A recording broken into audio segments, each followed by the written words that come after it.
இது மகிமை நேரம். ஆண்டவராகிய இயேசு கிறிஸ்துவின் நாமத்தினாலே இந்த வாரத்தின் இறுதி நாளுக்காக நான் தேவாதி தேவனை ஸ்தோத்தரிக்கின்றேன். இந்த வாரம் கடந்த 6 நாட்களிலும் கூட எது கர்த்தருக்கு பிரியம், கர்த்தருடைய பிரியம் நம்மேல் இருக்க வேண்டும் என்று சொன்னால் நாம் என்னென்ன காரியங்களை செய்தால் அவருடைய பிரியம் நம்மேல் இருக்கும் என்று சொல்லி நாம் தியானித்து வந்தோம் இல்லையா? இந்த 7வது நாளில் கூட எது கர்த்தருக்கு பிரியம், எபிரேயர் 13ஆம் அதிகாரம் 16ஆம் வசனத்திலே வாசிக்கின்றோம். நன்மை செய்வதும் தான தர்மம் பண்ணுவதும் கர்த்தருக்கு பிரியம் என்று சொல்லி நாம் வாசிக்கின்றோம். இந்த நன்மை செய்தல் அல்லது தான தர்மம் பண்ணுதல் என்பது பலிகளுக்கு ஒப்புமையாக கூறப்பட்டுள்ளது. ஏனென்றால் அந்த வசனம் சொல்லுது, இப்படிப்பட்ட பலிகளின் மேல் கர்த்தர் பிரியமாயிருக்கிறார். அப்ப இந்த நன்மை செய்கிறது, இந்த தான தர்மம் பண்ணுகிறதெல்லாம் எதுக்கு கம்பேர் பண்ணி சொல்லி இருக்கிறாங்கன்னு சொன்னா, ஒரு பலிகளுக்கு. இப்படிப்பட்ட பலிகளின் மேல் கர்த்தர் பிரியமாயிருக்கிறார். இன்னைக்கு நம்முடைய வாழ்க்கையிலே இந்த நன்மை செய்தல், தான தர்மம் பண்ணுதெல்லாம் நம்முடைய வாழ்க்கையில இருக்கிறதா என்று சொல்லி நாம் யோசித்து பார்ப்போம். நாம் ஏசாயாவிலே வாசிக்கின்றோம், நன்மை செய்ய படியுங்கள் என்று சொல்லி வாசிக்கின்றோம். இன்னும் பார்த்தோம்னு சொன்னா, ஆதியாகமம் 4ஆம் அதிகாரம் 7ஆம் வசனத்திலே ஆண்டவர் கர்த்தர் காயினை பார்த்து சொல்லுகின்றார், நீ நன்மை செய்தால் உனக்கு மேன்மை இல்லையோ? நீ நன்மை செஞ்சேன்னா உன்னுடைய வாழ்க்கையில நிச்சயமாக நீ என்ன செய்வாய்? மேன்மை அடைவாய். உன்னுடைய வாழ்க்கையில நீ நன்மை செய்யலன்னு சொன்னா உன்னுடைய வாழ்க்கையில நீ மேன்மையை அடைய முடியாது. நீ நன்மை செஞ்சிருந்தேன்னா நீ நிச்சயமாக உலக பிரகாரமான வாழ்க்கையிலானாலும் சரி, மேலோக வாழ்க்கையிலானாலும் சரி, நீ நல்ல வாழ்க்கையை பெறுவாய், நல்ல மேன்மையான வாழ்க்கையை அனுபவிப்பாய். அதனால்தான் ஆண்டவர் சொல்ல, நீ நன்மை செய்தால் உனக்கு மேன்மை இல்லையோ? நன்மை செய்யாமல் நீ நீ உன் தம்பி என்ன செய்ய கொலை பண்ணிட்டியே, உன் தம்பிக்கு நன்மை செய்யணும், அன்னைக்கு நீ காணிக்க படைக்க வந்தியே, உன் பலியை நான் ஏற்றுக்கொள்ளல அப்படிங்கிறக்கா நீ உன் தம்பியை பொறாமப்பட்டு கொலை பண்ணிட்டியே, நீ நன்மை செஞ்சிருக்கலாம் இல்லையா? உன் தம்பி நீ மன வருத்தப்பட்டிருக்கலாம், மன வருத்தம் இருந்திருக்கும் இல்லையா? நான் அதை யோசித்து பார்ப்பேன். சரி தம்பி பாரு, ஆண்டவர் உன் பலியை மட்டும் அங்கீகரிச்சாரு, என்னோட பலியை அப்ப நான் அடுத்த தடவை இதை விடையும் ஒரு மேன்மையான பலியை நான் ஆண்டவர் காணிக்கையை நான் செலுத்துவேன் அப்படின்னு சொல்லி நினைத்திருந்தா அன்றைக்கு அந்த கொலை வெறி வந்திருக்காது இல்லையா? அன்னைக்கு அந்த நன்மையை அவன் செய்திருந்தா அந்த தம்பியை கொலை செஞ்சிருக்க மாட்டான் இல்லையா? அதான் ஆண்டவர் சொல்லுறார், நீ நன்மை செய்யாமல் போய்விட்டாயே என்று சொல்லி. பவுலு கூட இதை குறித்து பேசும்போது சொல்லுறார், நான் விரும்புகிற நன்மையை செய்யாமல் நான் விரும்பாத தீமை தான் நான் செய்ய. நம்ம நன்மை செய்யணும் நன்மை செய்யணும்னு சொல்லி நமக்கு நிறைய ஆசைகள்லாம் இருக்கும், ஆனா நம்ம என்ன செய்ய மாட்டோம்? நன்மையை செய்ய மாட்டோம். அந்த தருணங்கள் நெருங்கி வரும் பொழுது, கிட்டி சேரும் பொழுது, நான் ஏன் செய்யணும், யாராவது செய்வாங்க அப்படின்னு நம்ம என்ன செய்யறோம்? யோசிச்சிடறோம்ல. நம்ம ஆலயத்தில் அநேக அனௌன்ஸ்மெண்ட் சொல்றாங்க, ஆலய தேவைகள்லாம் குறித்து பேசும் பொழுது ஆலயத்தின் தேவைகள் இது அது அப்படின்னு சொல்லி யோசிப்போம், சொல்லுவாங்க. அப்ப நம்ம ஏதாவது செய்யணும் அப்படின்னு சொல்லி யோசிப்போம். பிறகு கொஞ்ச நாள் அடுத்த வாரத்துல பார்க்கும்போது இந்த தேவைகள்லாம் பூர்த்தி செய்யப்பட்டது, அந்த தேவைகள் பூர்த்தி செய்யப்பட்டதுன்னு சொல்லுவோம். சரி யாரோ என்ன செய்யிட்டாங்க, செஞ்சு முடிச்சுட்டாங்க அப்படின்னு சொல்லி நம்ம நினைச்ச திருப்தி படுறோம் இல்லையா? நம்ம நன்மை செய்யணும்னு நினைக்கும், ஆனா மன விருப்பத்தோட நம்மளால என்ன செய்ய முடியல, செய்ய முடியவில்லை. நன்மை தான் வேதம் சொல்லுது, நன்மை செய்யும்படி உனக்கு திராணி இருக்கும் பொழுது அதை செய்யத்தக்கவர்களுக்கு செய்யாமல் இராதே.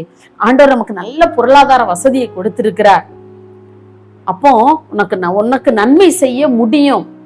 அப்போ ரொம்ப கஷ்டப்படுறவங்களுக்கு அந்த நேரத்தில் நீ உதவணும்னு சொல்லி ஆண்டவர் விரும்புகின்றார். அந்த பலியின் மேல் ஆண்டவர் பிரியமா இருக்கிறார். நீ நன்மை செய்வதிலே ஆண்டவர் பிரியம் வைத்திருக்கின்றார். அப்போ உனக்கு நல்ல பொருளாதார வசதியை கொடுத்திருக்கிறான்னு சொன்னா கஷ்டப்பட்டவங்களுக்கு கண்டிப்பா நம்ம என்ன செய்யணும்? உதவி செய்யணும். அந்த நன்மை செய்வதிலே ஆண்டவர் பிரியம் இருக்கு. இன்னைக்கு நம்ம செஞ்சிருக்கிறோமா? அப்படி நம்முடைய வாழ்க்கை ஆண்டவர் நன்றாக ஆசீர்வதித்திருக்கிறார். ஆண்டவருக்கு நன்றி சொல்லிட்டு நம்ம பாட்டுக்கு அமைதியா இருக்கிறோமா? இல்ல. நமக்கு எப்போல்லாம் திராணி இருக்குதோ அப்போ கண்டிப்பா நம்ம என்ன செய்யணும்? மற்றவங்களுக்கு உதவி செய்யணும். செய்யாமல் இராதே அப்படின்னு சொல்லி ஆண்டவர் சொல்லுகிறார் இல்லையா? நம்ம வேதாகமத்தில் வாசிக்கின்றோம். அப்ப நமக்கு உதவி செய்யுங்கிற திராணி நமக்கு இருக்குது. ஆண்டவர் நமக்கு செல்வத்தை தந்திருக்கிறார், பொருளாதார வசதியை தந்திருக்கிறார் என்று சொன்னால் நிச்சயமாக அந்த வசதி மற்றவர்களுக்கு உதவி செய்கிறதாக அமைய வேண்டும், நன்மை செய்கிறதாக அமைய வேண்டும். அந்த நன்மை செய்வதிலே ஆண்டவர் பிரியம் வைத்திருக்கிறார். தேவன் அந்த பலியின் மேல் பிரியமாயிருக்கிறார்.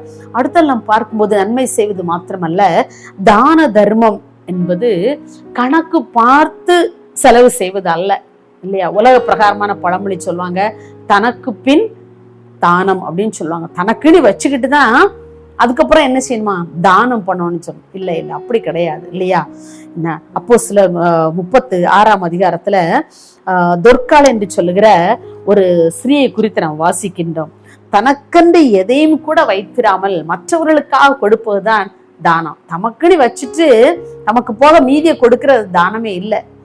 ஆனா நமக்குன்னு எதையுமே வைத்திராமல் மற்றவர்களுக்கென்று கொடுப்பதுதான் என்னது, தானம். அன்னைக்கு தொர்க்காளை பார்க்கும்போது பாருங்க, எத்தனையோ அவள் ஒரு டெய்லர்னு சொல்லி நம்ம வச்சுக்கலாம். ஏன்னா அவள் மரித்த போது அநேக ஸ்திரீகள் வந்து அவள் தைத்து கொடுத்த ஆடைகளை கொண்டு வந்து இதெல்லாம் எங்களுக்கு தச்சு கொடுத்தாங்களே. ஒருவேளை நிறைய ஏழையே இருந்திருப்பாங்க அந்த பட்டணத்துல, அவளுக்குலாம் அவளை ஃப்ரீயா கூட என்ன செய்திருப்பாங்க, தச்சு கொடுத்திருப்பாங்க தொர்க்காள் இல்லையா. அப்ப அவங்க செய்த தான தர்மங்கள், தொர்க்காளுடைய தான தர்மங்கள்லாம் நினைக்கப்படுகிறது. இப்போ இப்படிப்பட்ட காரியங்களை இன்று நம்முடைய வாழ்க்கையிலே நாம் செய்திருக்கிறோமா என்று சொல்லி நாம் யோசித்து பார்ப்போம். கஷ்டப்பட்ட மக்களுக்கு நாம் எவ்வாறு உதவி செய்கின்றோம். இன்னும் அப்போஸ்தலர் 10ஆம் அதிகாரம் 2ஆம் வசனத்திலே கொர்நேலியு அப்படிங்கிற ஒரு மனுஷனை குறித்து வாசிக்கிறோம். அவன் ஒரு மிலிட்டரியில ஒரு பெரிய ஆபீசராக வேலை பார்த்துட்டு இருக்கிறான். ஆனா ஜனங்களுக்கு மிகுந்த தான தர்மங்களை செய்தான் என்று சொல்லி நாம் வேதாகமத்திலே வாசிக்கின்றோம். பொதுவாக மிலிட்டரிக்காரங்களை பார்த்தாங்களா நம்ம என்ன செய்வோம், அவங்களெல்லாம் பார்த்தால முரடங்க மாதிரி இருப்பாங்க அப்படின்னு நம்ம யோசிக்கிறோம் மனசுல இல்லையா. அவங்கள பார்த்தாலே ஒரு ரஃபா இருப்பாங்க, அவங்க பிஹேவியர் அப்படிதான் இருக்கும் அப்படின்னு நம்ம யோசிக்கிறோம். ஆனா இந்த கொர்நேலியு பாருங்க, அவனும் ஒரு மிலிட்டரியில பெரிய ஆபீசரா தான் இருக்கிறான். அவன் மக்களுக்கு மிகுந்த தான தர்மங்களை அவன் செய்கிறவனாக இருந்தான் என்று சொல்லி நாம் வேதத்திலே வாசிக்கின்றோம். இன்னும் அப்போஸ்தலர் 10ஆம் அதிகாரம் 31ஆம் வசனத்திலே தேவதூதன் வந்து சொல்லுகிறான், உன் தான தர்மங்கள் தேவ சந்நிதியிலே நினைத்தருளப்பட்டது என்று சொல்லி சொல்லுகிறான். பாருங்க, அப்போ அவன் எவ்வளவு மக்களுக்கு உதவி செய்கிறவனாக அவன் கொர்நேலியு காணப்பட்டான் என்று சொல்லி நாம் வேதாகமத்திலே வாசிக்கிறோம். இன்றைக்கு நம்மால் முடிந்த அளவு நம்ம எப்படி மற்றவர்களுக்கு உதவி செய்கிறவர்களாக நாம் காணப்படுகிறோம். நம்மிடத்திலே பொருள் இருக்க, வேதம் சொல்றது, உன்னிடத்திலே பொருள் இருக்கையில் உன் அயலானை நோக்கி இன்னைக்கு போயிரு நாளைக்கு வா அப்படின்னு சொல்லாத. உன்கிட்ட பொருள் இருந்தா அவனுக்கு என்ன செய்ய, உதவி செய் என்று சொல்லி வேதம் சொல்லுது. ஆண்டவர் சொல்ல, உன்னிடத்துல 2 அங்கி இருந்தா நீ ஒரு அங்கியை கொடுத்துரு அப்படின்னு சொல்றாரு. இன்னைக்கு நம்ம அப்படி நம்மகிட்ட எத்தனை ட்ரெஸ் இருக்கு இல்லையா, எவ்வளவு ட்ரெஸ்ஸஸ் நம்ம வாங்கி வச்சிருக்கிறோம். நம்ம கஷ்டப்பட்டவங்களுக்கு உதவுறோமா, நம்ம எத்தனையோ பேர் பெண்கள்லாம் வந்து கேட்பாங்கம்மா ஒரு சாரி கொடுமான்னு சொல்லி கொடுக்குறோமா நம்ம மனதார, இல்லை கொடுக்கறதே கிடையாது இல்லையா. நம்ம எவ்வளவோ சாரீஸ் இருந்தாலும் நமக்கு பெண்களாகி நமக்கு அதை கொடுப்பதற்கு என்ன செய்யாது, மனம் வராது. ஆனா நம்ம தானம் தர்மம் பண்ண வேண்டும். அப்படி தான தர்மம் செய்யும் போது ஆண்டுடைய சமூகத்தில் அது நினைத்தருளப்படுகிறது. கொர்நேலியுக்கு அதான் தேவதூதன் சொன்ன, உன்னுடைய தான தர்மங்கள் அவருடைய சமூகத்தில் நினைக்கப்பட்டது என்று சொல்லி சொல்லுகிறான் இல்லையா. அப்படிப்பட்ட பலிகளின் மேல கர்த்தர் பிரியமா இருக்கிறார். இன்னைக்கு நம்முடைய வாழ்க்கையில நாம் நம்முடைய தான தர்மங்களையும் நன்மை செய்வதையும் நாம் சற்று சீர்தூக்கி பார்ப்போம். மகா இரக்கம் கிருபை நிறைந்த அன்புலே சுவாமி, இந்த அருமையான ஆண்டவரே, இந்த வாரத்தின் இறுதி நாளுக்காக உமக்கு நாங்கள் நன்றி செலுத்துகிறோம்ப்பா. ஆண்டவரே, இந்த நாளிலும் கூட நாங்கள் தியானித்தபடி எங்களுடைய வாழ்க்கையிலே நாங்கள் நன்மை செய்கிறவர்களாக, தான தர்மங்களை பண்ணுகிற பிள்ளைகளாக நாங்கள் காணப்பட ஆண்டவரே, எங்களுக்கு வேதாகமத்திலே அநேக சான்றுகளை வைத்திருக்கிறப்பா. நாங்கள் தொர்க்காளை போல, ஆண்டவரே கொர்நேலியுவை போல எங்களுடைய வாழ்க்கையிலே நாங்கள் நன்மை செய்வதிலும் தான தர்மம் பண்ணுவதிலும் அப்பா நாங்கள் சிறந்து விளங்க கர்த்தர் எங்களை எடுத்து பயன்படுத்தும்படியா ஜெபிக்கிறோம். என்னுடைய கல்லான இருதயத்தை உடைத்து ஆண்டவரே மற்றவர்களுக்கு இரக்கம் செய்கிற ஒரு இளகிய மனதை எங்களுடைய உள்ளத்திலே வைக்கும்படியா நாங்கள் ஜெபிக்கிறோம்ப்பா. நாங்கள் அப்படி உதவும் போது உம்முடைய பிரியம் எங்கள் மேல் இருக்கிறது, அது எங்களுக்கு போதும் என்று சொல்லி நினைக்கிற மன பக்குவத்தை எங்களுக்கு தாங்கப்பா. ஆண்டவரே, நன்மை செய்ய படியுங்கள் என்று சொன்னீங்களே, நாங்கள் நன்மை செய்வதற்கு தயங்காதபடி, ஆண்டவரே நாங்கள் தான தர்மங்களை பண்ணுவதற்கு நாங்கள் தயங்காதபடி அப்பா நாங்கள் செயல்பட கர்த்தர் எங்களுக்கு உதவி செய்யும்படியா ஜெபிக்கிறோம்.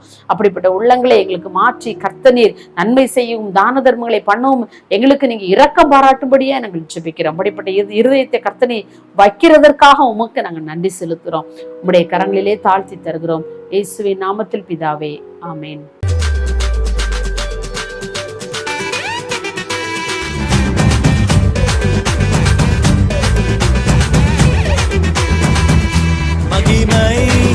மகிமை